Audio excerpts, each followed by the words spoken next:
All right, how you guys doing? This is your man, Captain Bogy here, and I'm with... B, baby, what's happening, guys? That's it, O.M.B in the house. We just finished doing our topic 1 and topic 2 of the CREW Afterhours. So this right here is really the after show.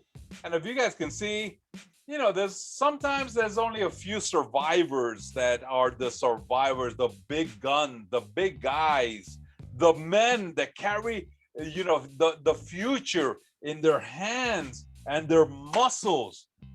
And that is O.M.B.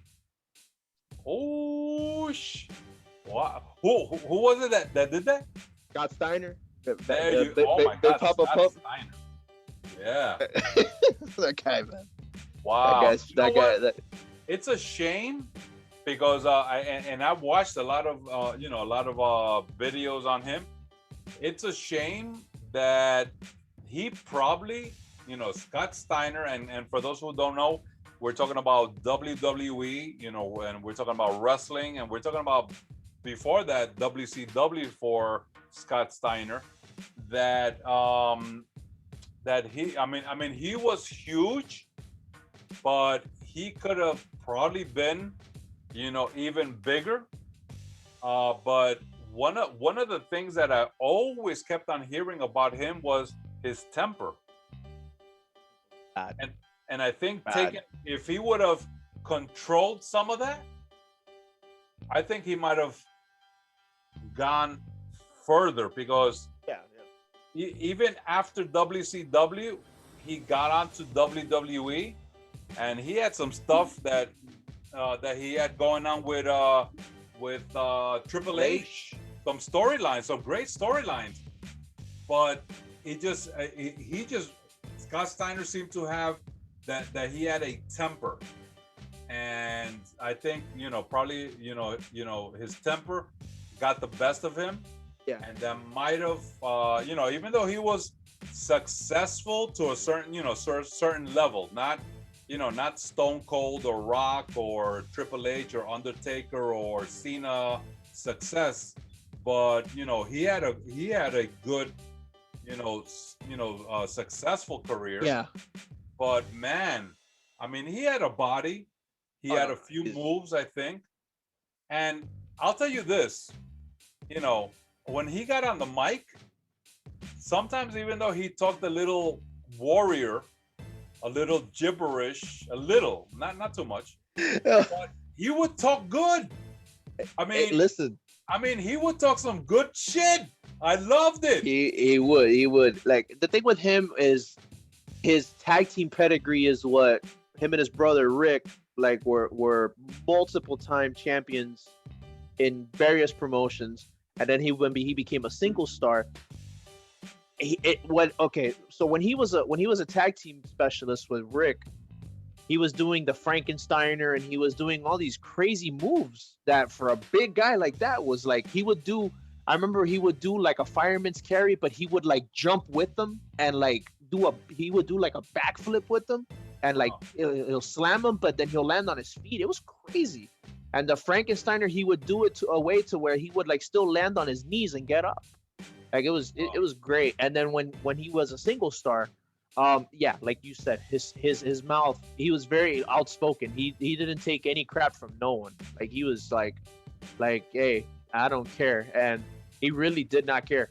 And yeah, he was a multiple time champion in WCW as a single star. Oh yeah. WWE, I don't think he ever held any gold in WWE. There's him and Triple H didn't get along, and you know, there was they had some good rivalry, because you know, they were started to doing they had a pose down segment. Yes. They had a strength segment. Yeah. So he, I mean, for Vince to see him and plug him in with one of his top stars, he saw, you know what? Even if he didn't see potential, he saw money. Because at the end of the day, there's probably a lot of it. Money. You know, can these guys make money? Yeah. And he could. Yeah, no, absolutely. He could draw. The thing is you remember, he was in WWE in the early 90s. Him and Rick went to WWF in 92 or 91, if I remember. They were there, and they were tag team champions for a little bit. And so Vince had some experience with him already. I think Vince actually wanted to make him a single star during that run, but he was like, I want to stay with my brother. So, you know, that was something that could have happened. And then even that, like after WWE, when he went to TNA, when he went to TNA, his mic skills became legendary. I mean, they were legendary in WCW, but in TNA, brother, he cut some promos that were some of the funniest promos. You gotta get it back to look. After WCW? This was after WWF, even WWE. This was we're talking 2005, 2006 to about maybe 2012, I want to say. Brother, you gotta look for those YouTube clips. There's a very famous one. There's various ones, but the famous one is the Steiner math. Brother, that Steiner math is so funny. And you know what the funny part is? As crazy as the numbers sound, they make sense. And it just goes off of his head. You know, he's just kind of like, you take your 66 2/3% and you add it with this percentage over here, I have a 144% chance of winning. And it's like, wait, what? And then you're like, that doesn't make sense. But then you think about it, you're like, wait, it kind of does, but it doesn't. It's the man is just off the cuff. It's just so fun. He did a segment with Samoa Joe, which is so funny, dude. Like, he was at the Main Event Mafia at the time. The Main Event Mafia was him, Sting, Kurt Angle, Kevin Nash, and I think Sting. I said Sting. Booker T. There you go. And he said something. He's like, I'm gonna make him bleed, and he's like, ah, and then he's saying something, and then all of a sudden he just pops up and says to Samoa Joe, he's fat. He says it in a way that, like, even Kurt Angle had to grab him. He was like, all right, man, all right, relax. And he was like, I'll make him bleed. Damn it, you know. And I was just like, what is wrong with this guy? And then he had a segment. Introducing his best segments, in my opinion, were with Bubba Ray Dudley, when he became Bully Ray in TNA. There's segments it's almost like having locker room talk with each other. It was the funniest thing. They'll be like I remember it was a segment where Scott Steiner goes up to Bully Ray. He said, "Hey man, what are you doing? Like, why did you tell me that I'm wrestling Sting? Like, man, you got to tell me these things, man. Me and Sting, we go way back, you know." And then Bubba Ray looks at him. He's like, "Am I hearing this right?" He's like, "What I gotta tell you?" And not only that, like you're freaking Scott Steiner. Come on, man. You're the big bad booty daddy. And then he's flexing. He's like, the largest arms in the world. And he's like, the largest arms in the freaking galaxy. They're like, honestly, like, their back and forth was like so spontaneous. Like, right. You imagine Bully Ray from New York, Scott Steiner from Michigan, you know, but they just meshed, and it was the funniest. If you ever get a chance, look at those promos. They're hilarious. Like, Scott Steiner has his own like persona. Like, people have made clips of him just of all his promos. That's how legendary he is, as far as in the meme community, but also in just the wrestling community in general, because his skills were great, but his mic skills is just what made it, like, his things were sometimes so bad they were good. Yeah. It's amazing. So I looked up for something here, and let me see if there's a possibility. I'm gonna go ahead and turn down the background theme music for T.C.A. Let me see if I found this. Well, they say all men are created equal, but you look at me and you look at Small Joe, and you can see that statement is not true. See, normally if you go one-on-one with another wrestler, you got a 50-50 chance of winning. But I'm a genetic freak, and I'm not normal. So you got a 25% at best at beating me. And then you add Kurt Angle to the mix, your chances of winning drastically go down. See, the three-way at sacrifice, you got a 33 1/3 chance of winning. But I got a 66 2/3 chance of winning, because Kurt Angle knows he can't beat me, and he's not even going to try. So, Samoa Joe, you take your 30-30 and a third chance, minus my 25% chance, and you got an 8 and a third chance of winning at sacrifice.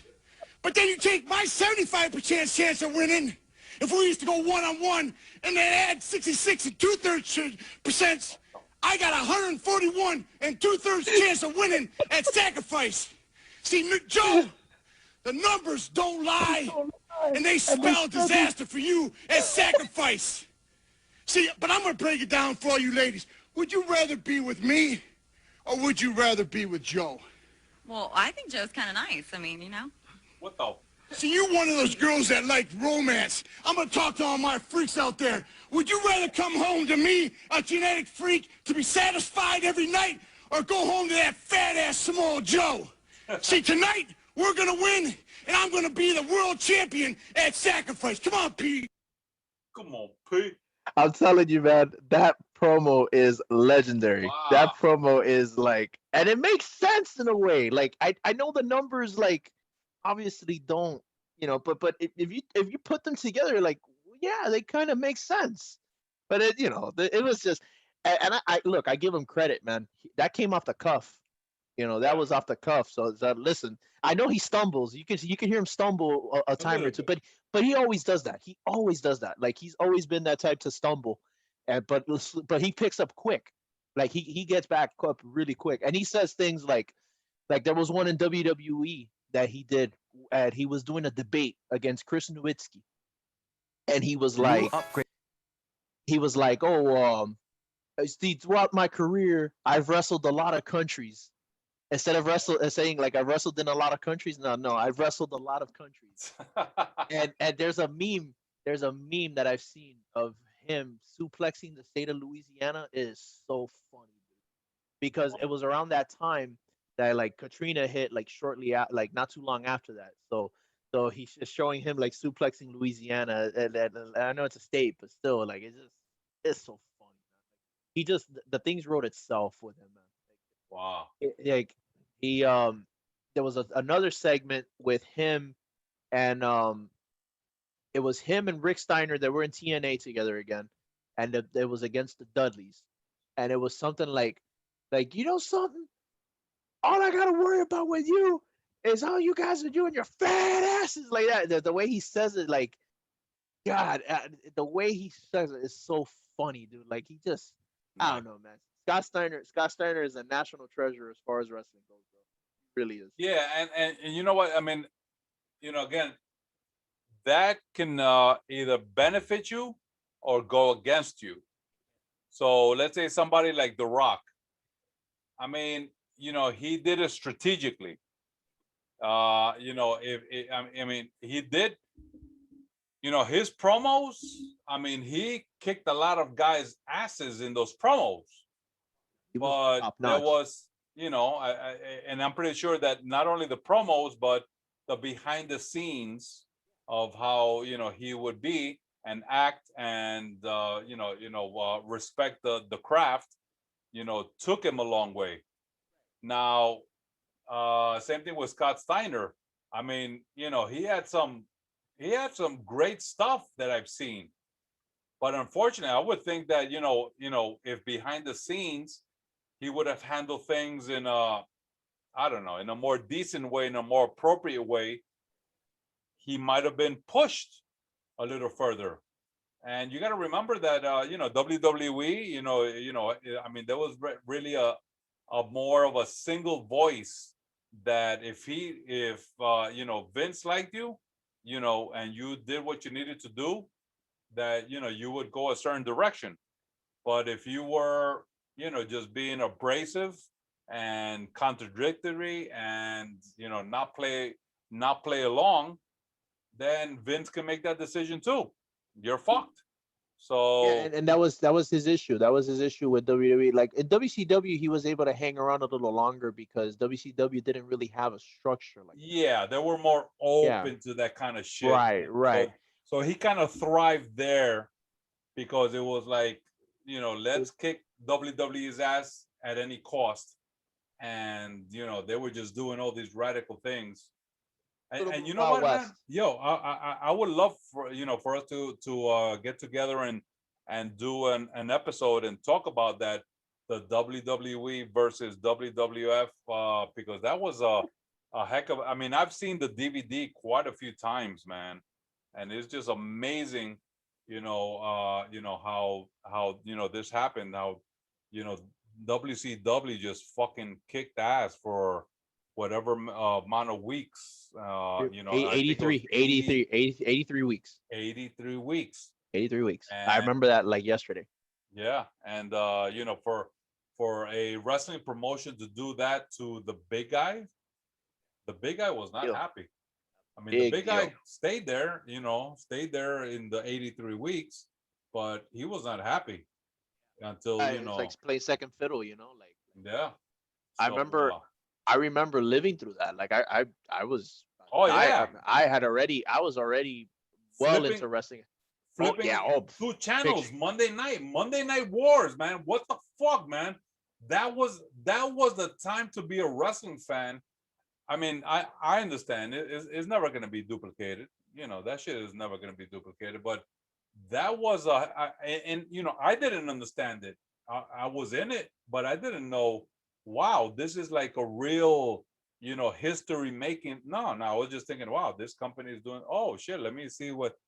But wow, man, we were in the middle of history, and I mean, it was unfortunate. And I'm pretty sure you know about it. It was unfortunate that finally WCW got bought out, but there was opportunities before Vince McMahon could buy out WCW. There were opportunities that unfortunately didn't go through. Right. And I think Eric Bischoff was one of those that he really would have wanted to have purchased. He was trying to purchase WCW, and we would have been talking about a different history at this point. Right. I remember that, and actually the story goes that he actually had WCW was getting ready to be taken off by Time Warner. They were trying to get wrestling away from their demographic. Yeah, they were trying to get rid of that shit. Yeah, they were like, listen, this is they not didn't what's understand what they had in their hands. Exactly, they didn't. So he agreed. He said, listen, if I get investors, would you guys agree to sell it to me? And they were like, yeah, absolutely. But he was under the impression that they were going to give him TV time. What happened was they were willing to sell him the product and they were going to sell him everything else, but they weren't going to give him any airtime. They were like, there's no TV deal. And he said, well, I need a TV deal. So that's You're cutting why off. You're cutting off. Sorry. How about now? Yeah, good. Okay, so what happened was the deal fell through.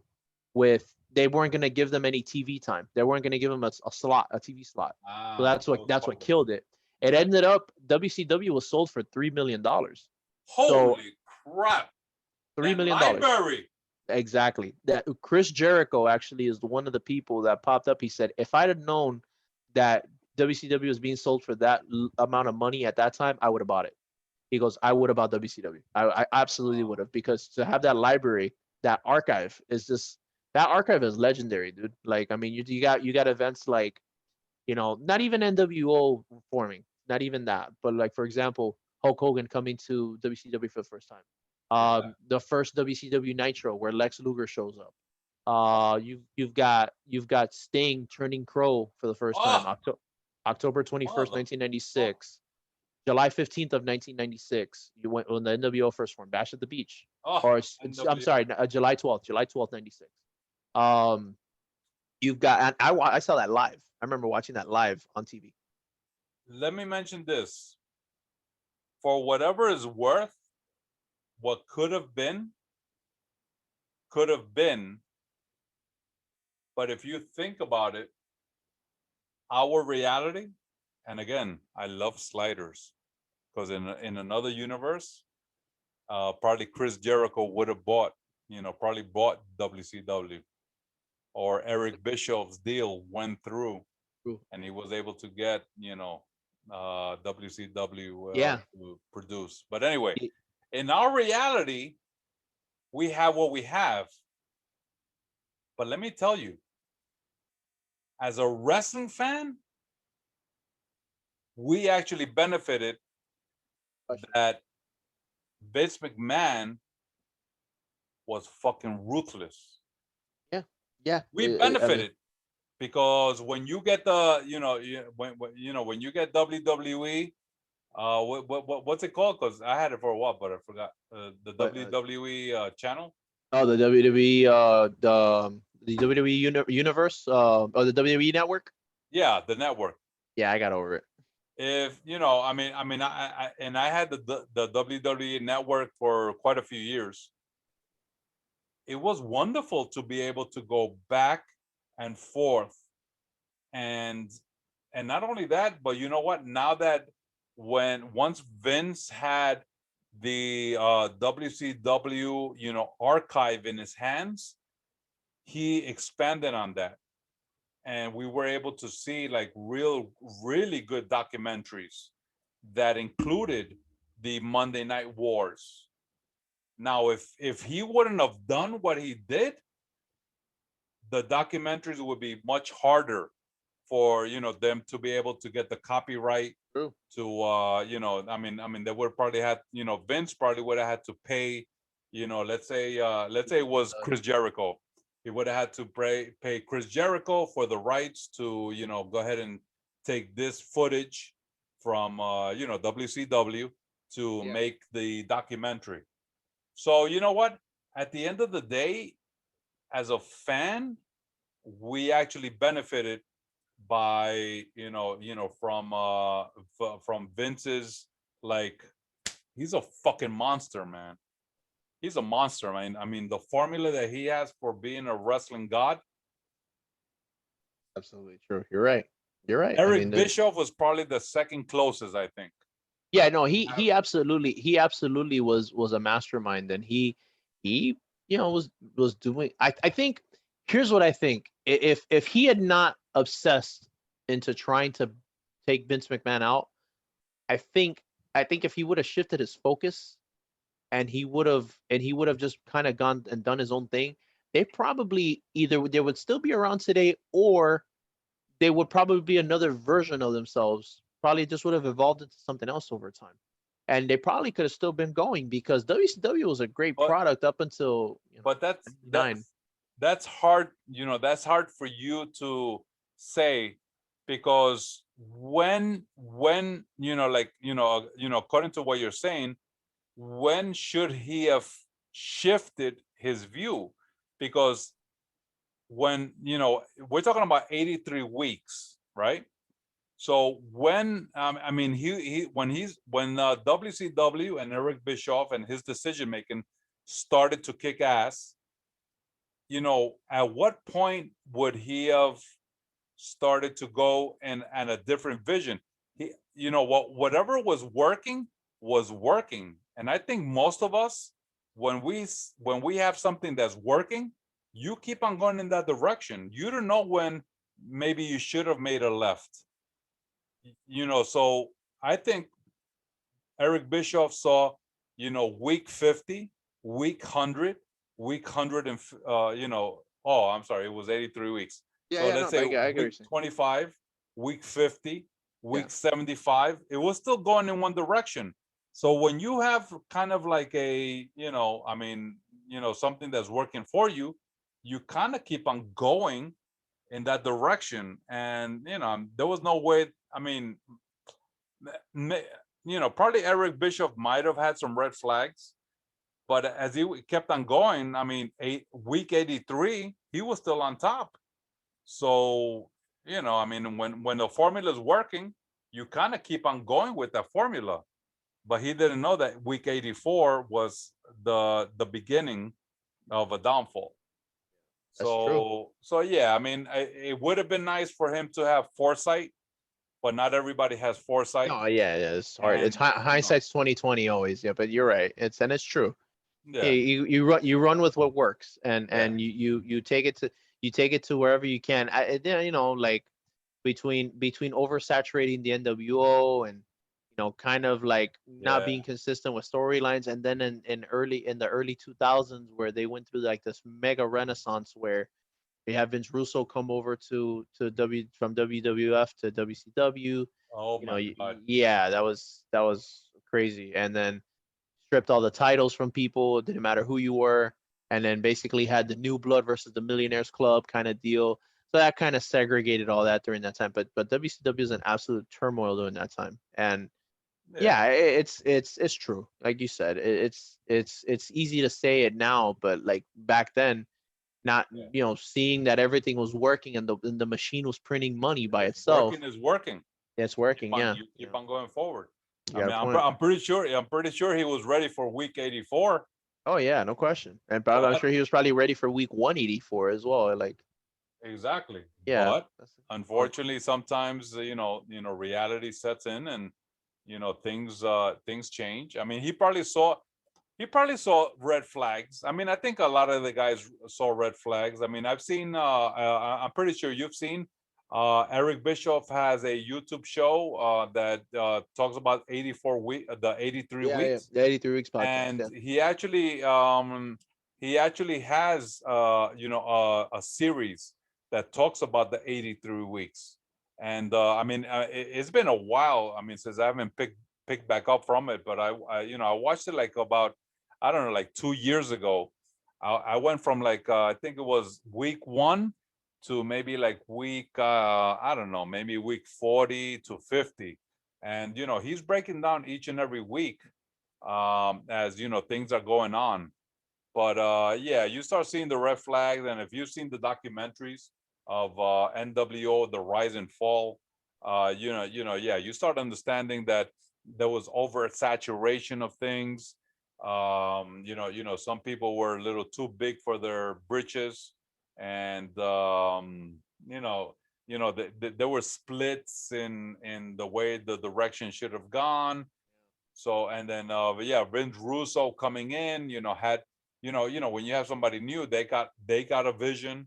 So unfortunately, I mean, yeah, I mean, I'm pretty sure everybody was looking forwards to week 84, but that's when reality set in that, you know what, all this shit that you guys have done for these last few weeks or few months, you guys fucked up. Now it's going to go ahead and just blow over. So, but you know what? I mean, we're the fans, and we benefit from that memory, from the Monday Night Wars.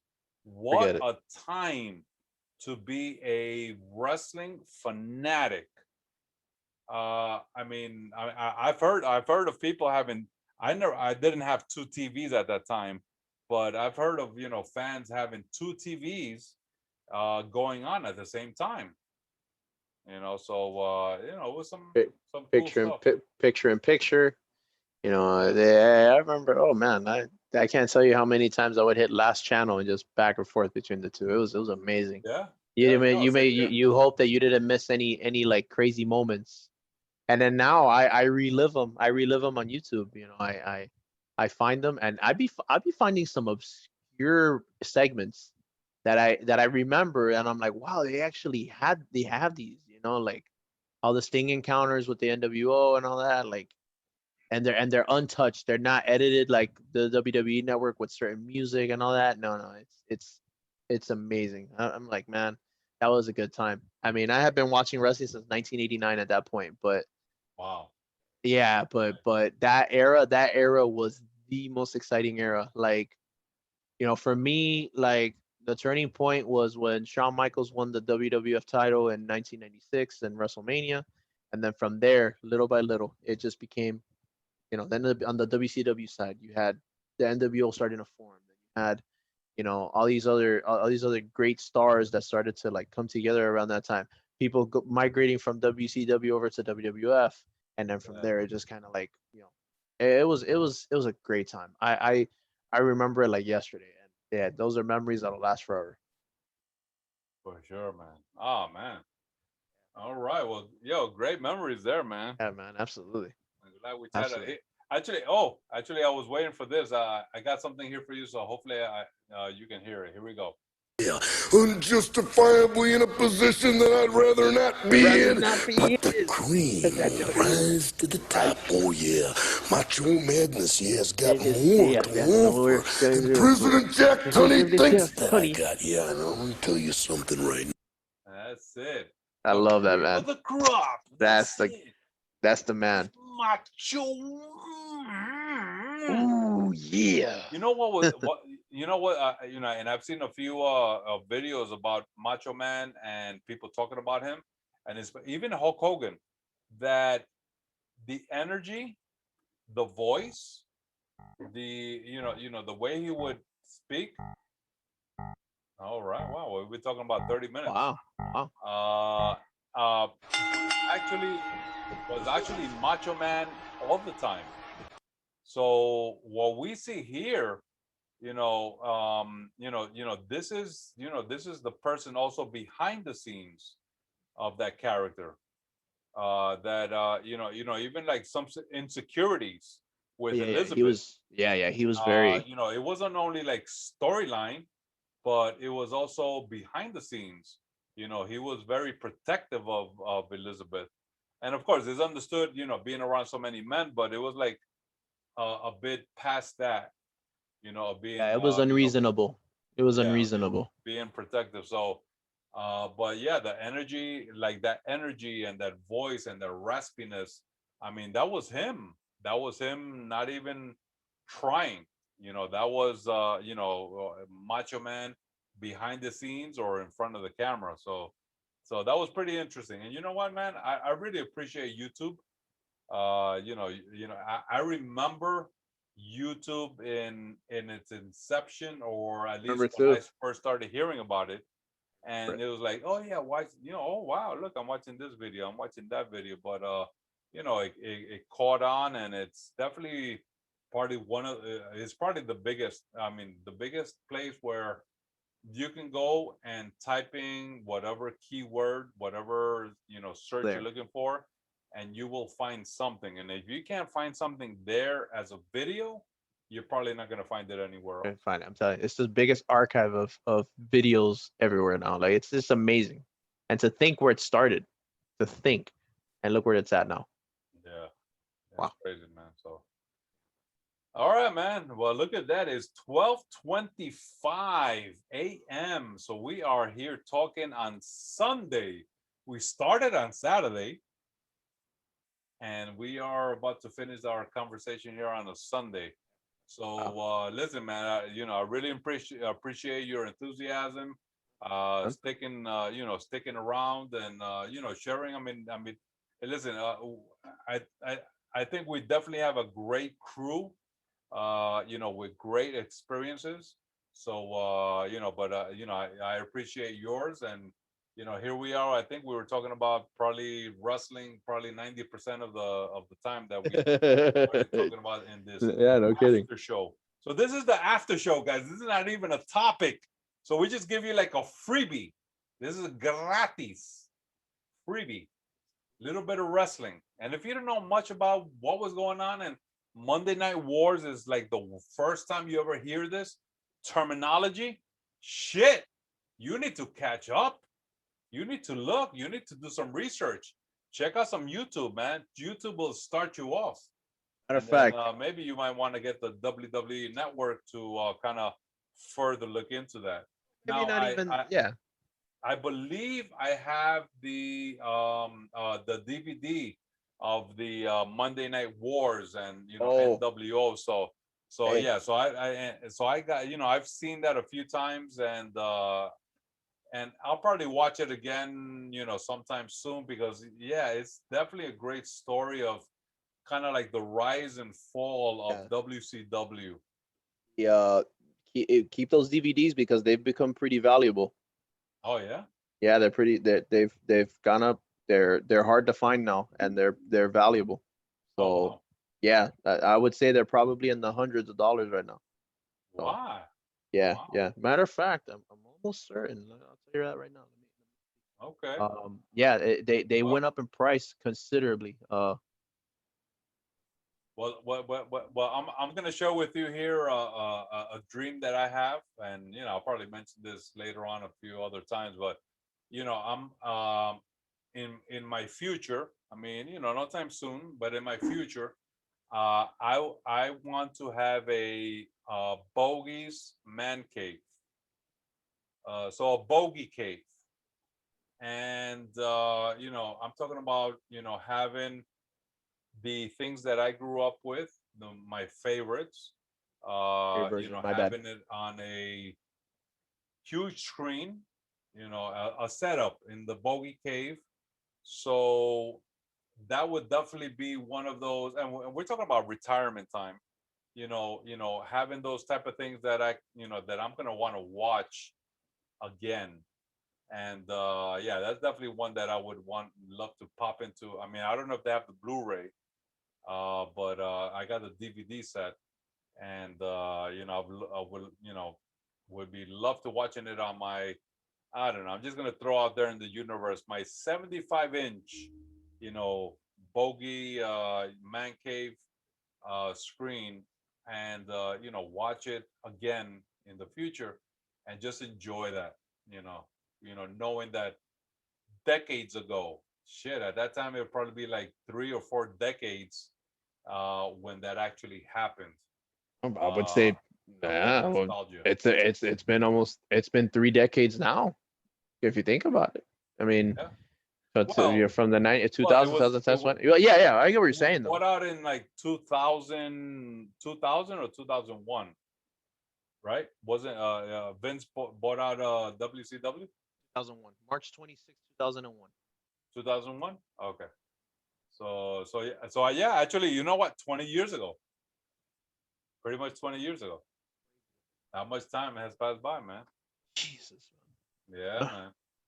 So I guess by the time I retire, I hope to retire in my 60s. It'll be about 30 years, but yeah. So the condensed location collection that I have, because in a few years ago I had a very extensive collection of DVDs and a few Blu-rays, but I had to condense them. But yeah, the some of the survivors definitely have been pretty much most of my WWE collection, and part of that is my wrestling collection, and part of that is the WCW Rise and Fall. Mm, So that's a good one to keep going. That was a good one. yeah. So All right. yeah, you know what? I'll throw out there for us to do a topic on that in the future, Yeah. and maybe throw out there to have everybody kind of, if they have an opportunity to watch it beforehand, so Do that that. way it's kind of fresh in our memories. And then it'd be great to freaking just share our story. I mean, we shared some of it here, but Yeah. having a few of the other guys, I mean, JFEW, 24/7 Lou, Rick Hard. That'll be a long segment. If All right, it would be a long one. So we'll do that for an episode, and we'll break it down. We'll break it down into two That episodes. sounds good. That sounds good. I like that. 30-minute episode. So that'll work. That'll absolutely work. cool. All right, man. Sounds good, man. So let me see. It is 12:31 a.m. Sunday, and again, we started Saturday recording this. So this is probably one of the longer after hours of the CREW After Hours segment. So it was definitely great, and talking one-on-one. And yeah, man. And listen, so yeah, I'm gonna propose in the future to just have an episode where where we'll just do a one-on-one, and I know we'll have a lot of fun. And I think of this, and I'm talking right now. I'm talking. I think for me, this is just uh archives. So Exactly what it is. when O.M.B, looks at YouTube and goes into the channel 10 years from now, you're gonna see this. You're gonna be like, oh shit, look at that. My beer was black, and now it's white, but that's okay. I got that memory because of the CREW After Hours. So that's why I enjoy this. This this show and this camaraderie, and us getting together. Even if everybody can't make it, I mean, I try my best to make it to every episode, to start off every episode, because at the end of the day, I see this as, you know what, I can look back at this, or my children can go look back at this, or my grandchildren can look back at this and say, oh my God, that is my father, or that is my grandfather, or that is my grandfather's friends, and this is what they see of who I'm with, and people that I trust, because not just anyone that that I would do this with. Yeah, So, absolutely. I agree with that. That's for sure. so for me, when I do this stuff with you guys, I mean, it's a great time in the present moment, but I'm also thinking, I'm always thinking archive. So this for me is right here is an archive. So Bogy of 60 years old or 70 years old, fuck you. No, I'm just kidding. I'm just kidding. I'm not gonna mess around with you like that. I know you're 60, you're 70. All right, do your thing.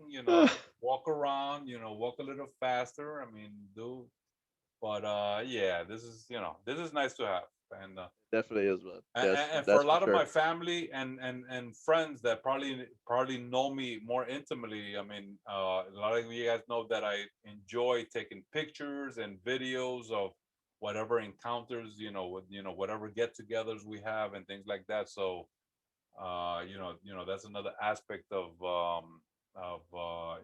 memories for me. So this is just another extension. So I really appreciate O.M.B for you to share your time and Course, man. come on the show, and every time that you can come on the show is just another time that we can just create memories out of the air. I mean, this is free. We're not having to pay nobody to.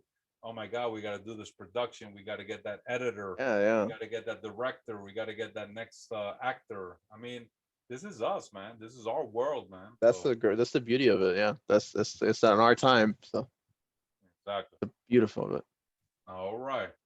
So let's see. All right, guys. So we are about to end this after hours of the CREW After Hours. So this is the after show, and this I enjoyed it, man. I had a good We time, talked man. about 45 minutes or I so had in a good this time, man. in this after show.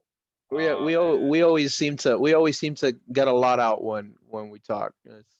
Yeah, We always have a lot to say, so it always is a good back and forth. So I appreciate that. It's a lot of fun. It really good, is. good. I agree, man, and I love it. You keep on, let's keep on getting together, brother. So Man, no question. No question. all right. All right, guys. So this is kind of the end here.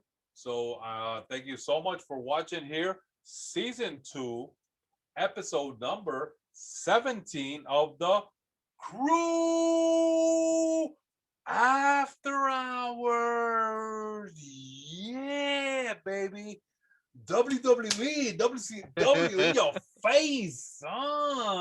The cream of the crop. All right, so we are signing off. So I got my man O.M.B saying, Play loud and play proud. that's it. And your man Bogy saying, enough said.